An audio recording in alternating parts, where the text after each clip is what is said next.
The couple bought a mansion worth 20 million without spending a penny, because the wealthy man didn't care about money when selling the house, but instead made the couple promise him one condition: as long as they didn't open the cellar in the backyard, the house would belong to them. But if they opened the cellar, the house would have to be returned to the wealthy man. Faced with this tempting deal, the couple thought the wealthy man was joking. He didn't explain, but only used the excuse of it being too late to leave them in the mansion for the night. But the next morning, the couple found the wealthy man had disappeared. On the table was a property sale contract, and the conditions were just as the wealthy man had said. So the couple went to the backyard and found a locked cellar. The woman was overjoyed, but the man couldn't believe such a good thing was true. Could the seller be hiding something terrifying? Just as he was doubting, the real estate agent hired by the wealthy man arrived. She told the couple that it was indeed true, and that if they signed the contract, the house would be transferred into their names. The man didn't agree immediately, but pulled his wife aside to voice his concerns. But the wife refused to listen, and signed the contract. The couple became the legal owners of the mansion. But since moving in, strange things began to happen. One night, the man saw a drunk man standing downstairs. As soon as the drunk man spoke, he warned the man,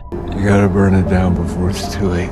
The man felt very strange, but the drunk man said even more seriously, "It's not worth the price. It will destroy you."